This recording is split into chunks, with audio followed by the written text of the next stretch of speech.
This evening on the show, I do have with me philosophy and metaphysics author Marilyn Redmond. Marilyn, thank you for joining me. How are you this evening? Well, I'm doing just fine, and thank you for having me on your show. Absolutely. It's a pleasure. I brought you on the show tonight, most importantly, to talk about your latest work, The Real Meaning of 2012, A New Paradigm Bringing Heaven to Earth.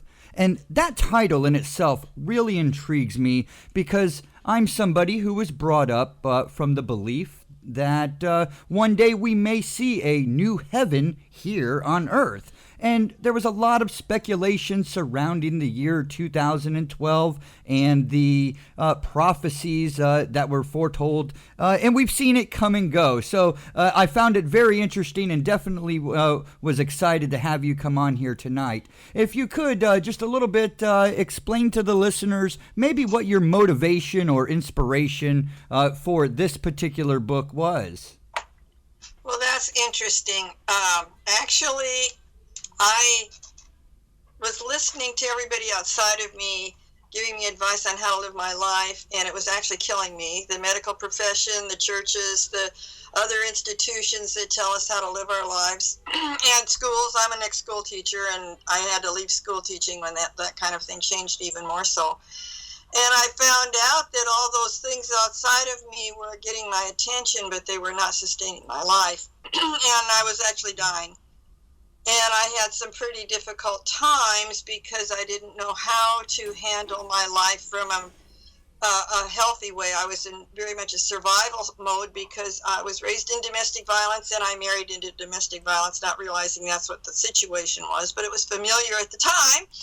And due to circumstances of literally trying suicide and my husband trying to kill me, I prayed one night for God to help me. I really didn't want to die because I knew that night I would not get home alive. And all of a sudden, things changed in my life, and I started having opportunities to find new ways to handle life and to do it from a spiritual or a loving point of view rather than survival. And how to handle that in a way that would be more mature and loving and helpful, not only to me but others. Well, let me ask. What a story! The background that you have. Where does 2012 come in? What was so important about the year 2012? How does that fit in? Well, it fits in very well because in our culture we have been taught to divert our attention to what's around us, which is what I discovered. And in the year 2012, December 21st, 2012, the energy to planet Earth changed. And it now supported a more loving environment. We had been living in a fear-based, dark energy force for the last 13,000 years since Atlantis, I found out. And that was sustained in our lives through all the media, the newspapers, all the different institutions were literally conditioning us to be more fearful. I mean, you turn on the news at night and it's not news, it's violence. It's just like the movies or the books you read or the TV shows. And so we have doctors saying you're going to die. We have all these, schools are taught nowadays to teach children to think inside the box. That's not the way I taught. And so it was a matter of changing my focus to looking inside and finding the truth of who I am and wanting to live.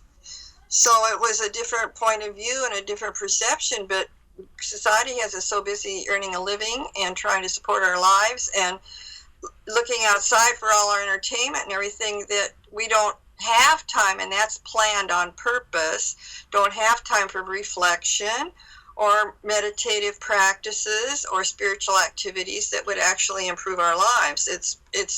We've been programmed not to look for the love in our life.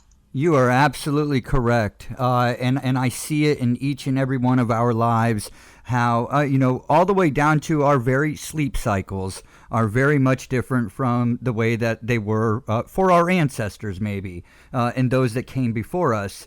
Let me ask, just touching on the shift and the whole emotion of love that came in and was brought about December 21st, 2012. What about the Age of Aquarius, moving into a new age? Can you maybe touch on that just a little bit? Well, that's part of the whole picture and the whole paradigm. When we left the old the part of the zodiac signs, that was the darkness, and that was the part now that we're leaving. And the light is, because of 2012, more positive light energy is coming to Earth to actually sustain and magnify the Age of Aquarius, which is the age of love and autonomy and self-reliance and self-esteem and being independent and free to be ourselves. And this Age of Aquarius, it ties very much into it. It also ties into the book of Revelations and the Bible prophecies of 1,000 years of peace. It's all part of a bigger picture. Well, let me ask, why is actually, discussing the whole, and I hear you, because fear and love, two sides almost of the same coin, but also at the same time polar opposites. Can you just help the listeners understand why discussing this emotional part of our lives is so important to actually understanding the events that transpired the year of 2012? Well, that's a very wonderful, deep question. What happened is, in our past lives of earlier in history, we've been taught to be frozen, which is, there was a Disney movie called that. We didn't use our emotions. We didn't use our energy inside for loving ways because we were so suppressed and in fear. And the darkness is not really, the fear is not really the opposite of love. Fear is the absence of love.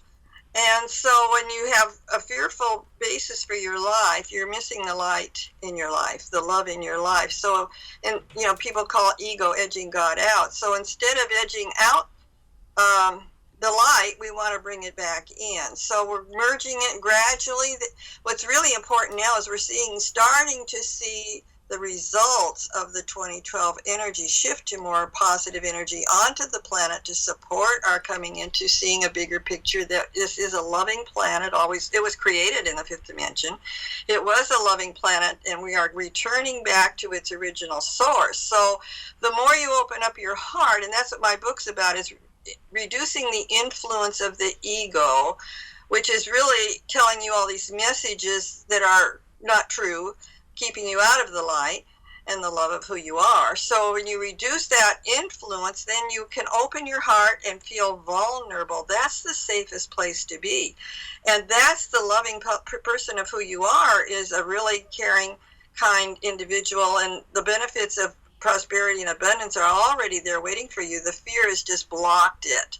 And so people don't have to be in need. They don't have to be in want and scarcity anymore. By releasing that darkness, and this book explains that that's possible. And my next book, Paradigm Busters, Reveal the Real You, is the actual details. It's hopefully coming out later this year.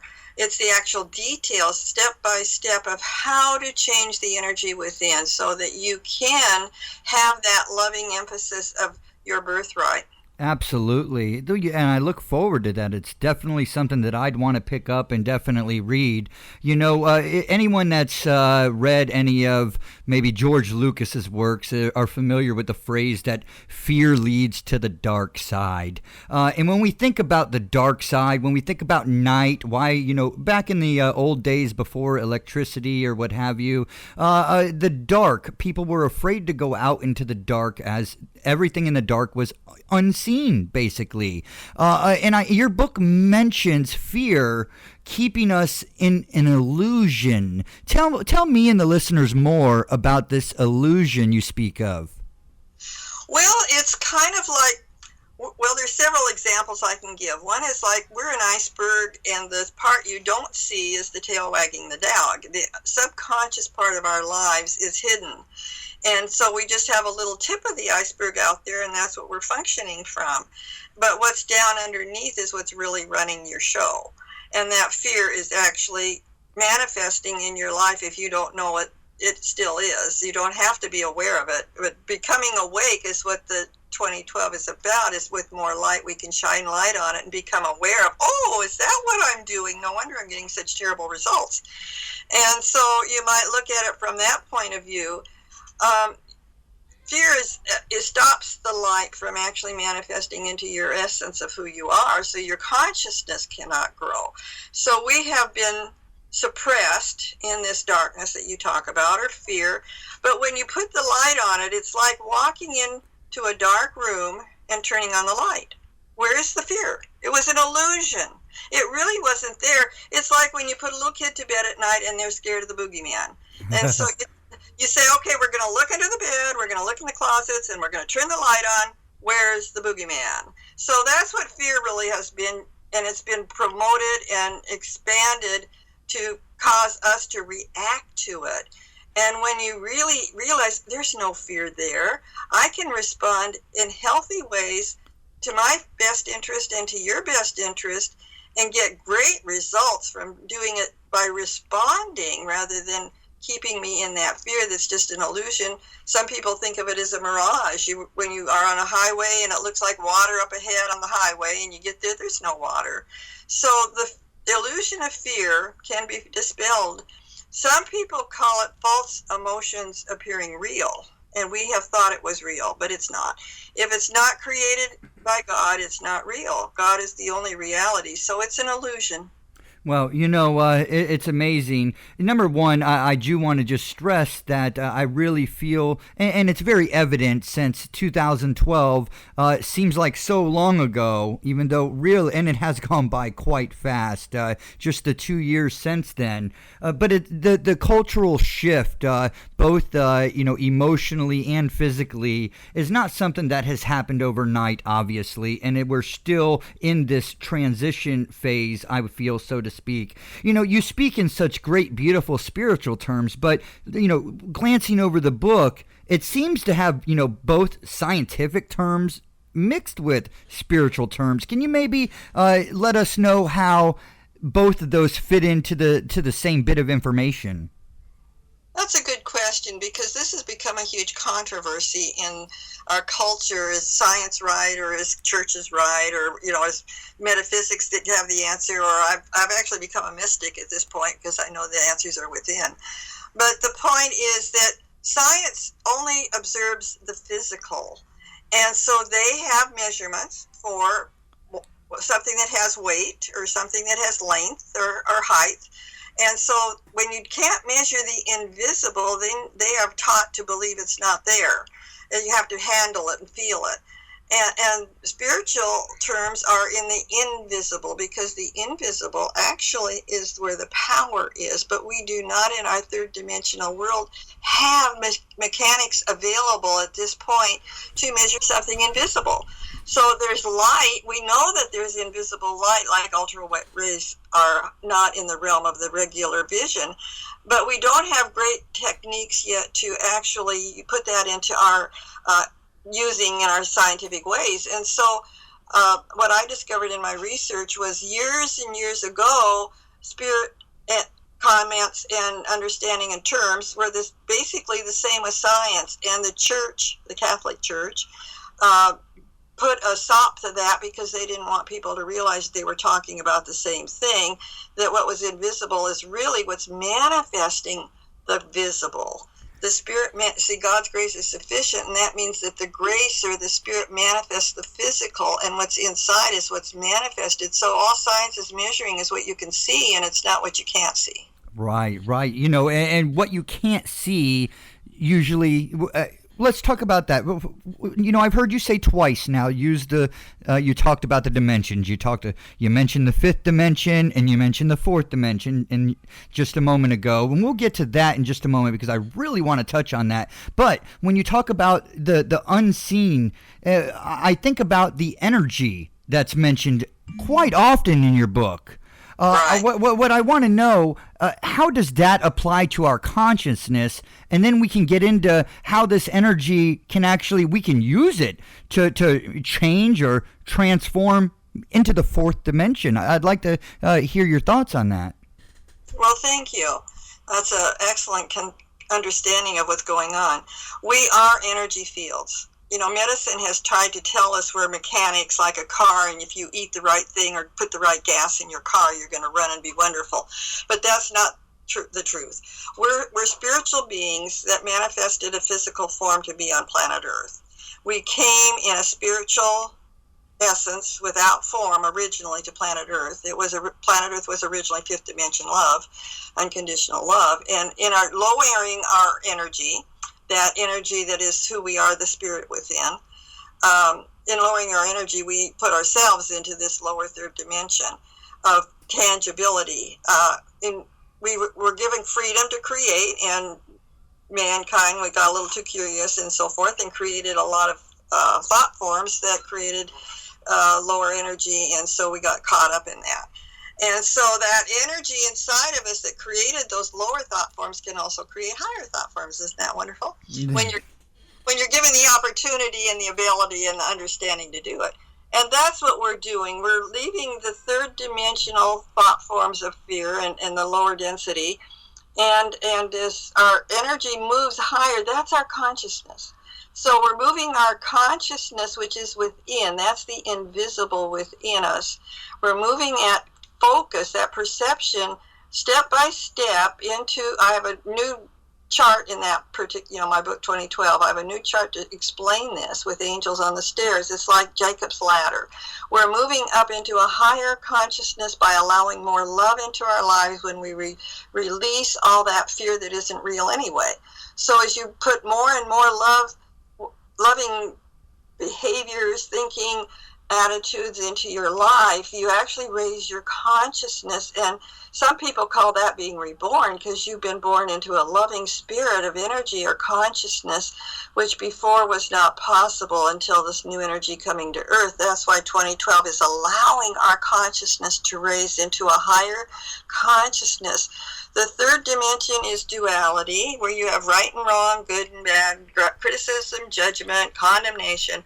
That's what we've been going through to learn how to release those negative behaviors and thinkings so that we can replace that void which it leaves with the love and grace that is our true being. So when you have to transition from third dimension, fourth dimension is the transition. So as you're going up the steps and allowing more and more love and being vulnerable into your life, you will arrive into a higher consciousness, God consciousness. Some people call it Christ consciousness. You know what it really boils down to? Growing up, becoming mature, and leaving that childish, immature temper tantrums of anger and resentment behind you. I really hear and I can feel in your voice the convictions that you have in regards to this subject. I mean, that we can actually achieve a higher consciousness, and I believe you, and I believe you believe it as well. But I most certainly believe that on an individual basis, we certainly can do this. Do you see, or do you know? Are we going to have some sort of a global shift in consciousness as a race of humans? Exactly. That's why all the turmoil in the different governments is going on right now, because that old energy has to come up and leave. You can't keep it suppressed and stuffed the rest of your life, or it keeps like the iceberg that what you don't see keeps running your life. So what's going on is actually looks terrible on the news. But the truth of the matter is that energy is actually able to leave and be exposed and to be healed into the love of the atmosphere, the prana, or however you choose to name that. So see, it's what you don't talk about and what you don't express and what you deny is what continues. And we're having a huge awakening on the planet right now in all parts of all the countries of the world through various sources of changing into saying, I don't want war. Peace starts within me, so I am going to become peaceful and therefore manifest peace around me. And that's what we're moving into. And it's going to take about another 15 years before our laws are totally back into being more healthy and not so controlling and limiting our lives, where we can finally regain our autonomy and our freedom to think for ourselves instead of the government tells you how to think or how to handle your medical problems, which are actually emotional problems. They aren't medical anyway. And they drug you to stop you from actually getting well, which actually they're poisonous and don't really help you at all. So in fact, in my case, they were killing me, literally. I was dying. And so that's part of how I got into this, too, is I didn't want to die from the medical regime. So When we wake up and let that old energy leave and see it for what it truly is, we can come back to that fifth dimension of unconditional love, where there is no condemnation and judgment, but are loved, and we're coming to unity and cooperation. We're helpful to each other. We're a community that works together. There's no conflict or competition. We become connected with each other in a energy way, a spiritual way, rather than just separated from each other. Well, let me ask, Marilyn, how can someone like myself or the average listener in the audience here be able to actually contribute to achieving this higher state of consciousness, as well as not just for themselves, but also for everybody else as well? Well, that's a good question, because when you do it for yourself, your energy actually affects everybody around you. When you just even wiggle a finger, the whole universe energy adjusts to that. So as you become more loving and releasing more and more of your fears and your angers and resentments, guilt, shame, worry is a big one for some people.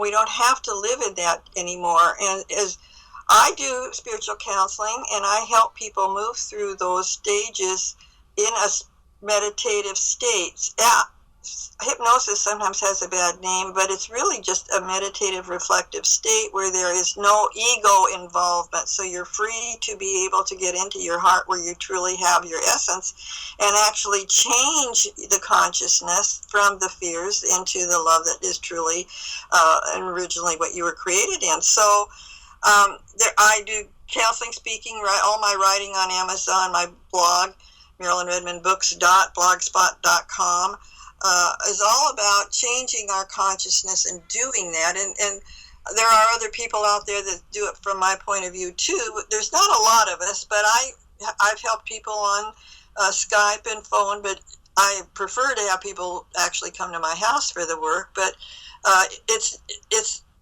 some people say growing up is not for sissies, and so if you want to be able to face that love within and actually enjoy it, it's a little bit of a challenge at times, but it's well worth it. It's like, you being a man wouldn't know this, but the labor pains of birthing a child, when the child is birthed, it's like, where did the pains go? It's so much rewarding that the work is highly worth it. Well, I look forward to the day when we as a species can achieve this higher state of consciousness and to embrace a more spiritual being amongst ourselves and amongst our species. I do know that the ego gets in the way often, and you spoke about hypnosis, and yes, it can be sometimes referred to as a dirty word, but ultimately, I do know on a daily basis, whether we are aware of it or not, we are constantly under a state of hypnosis, whether it be from media, whether it be from advertisements, or the newspaper, radio, what have you, but ultimately, it's the hypnosis that we give and we put upon ourselves as well each and every day, whether it be the negative or the positive, whichever part of it we choose to embrace. When you talk about moving beyond the ego, I'm going to assume, and if I'm wrong, let me know, but I'm going to assume that you have learned how to overcome the ego. And if that is correct, how did you do it, and how can I do it myself? Well, yes, I fortunately have been led to information that helped me to handle and achieve this, and it's been a 30-year day by day. It hasn't happened overnight. I don't think anybody grows up overnight. I was emotionally struck at 3 years of age, and through watching my father beat up my mother when I was 3 years old, I went into a little turtle shell, and there I stayed very well. And so to grow up from that trauma, we've all had various experiences that have traumatized us at times, to find out that we've always been loved, and those situations were there to help us learn how to handle it from a loving solution rather than to stay in the fear of it. And so it's a step-by-step process of daily examining, where are my thoughts coming from. I had to fire the voices in my head. My mother was very critical because she was mentally ill. In fact, I asked her one day, why are you so critical of me? And she says, well, if I don't tell you what's wrong with you, who will? And so I've learned to fire all those voices in my head, and I've learned to examine and think for myself all the propaganda. And yes, the television is a huge tool to literally brainwash you. And I've discovered I don't watch television today. I don't read, I haven't got newspapers for years. And I don't go to violent movies, and I don't go to things that keep my energy in a low state. I read spiritual books. I'm involved with spiritual people. I channel spiritual entities to help people also find their way. So my focus today, the more you focus on the positive, then gradually the negative is going to have less and less impact on your life. There's a story about an old Indian chief, and he was explaining to his grandson about the two wolves, and the one wolf was full of fear and anger and hate and judgment and those kinds of attributes, and the one other wolf was filled with love and gentleness and kindness and caring. And the little boy says, well, which wolf survives? And the chief says, the one you feed. Very poignant. This is very, very poignant. Marilyn, I have, as far as the book goes, I have one final question in regards to the book, because we did touch on a couple of the different dimensions, but I noticed something in the book. It speaks of a fifth dimension, the fifth dimension, and it's called Heaven On. Can you tell me about this fifth dimension and why you named it this?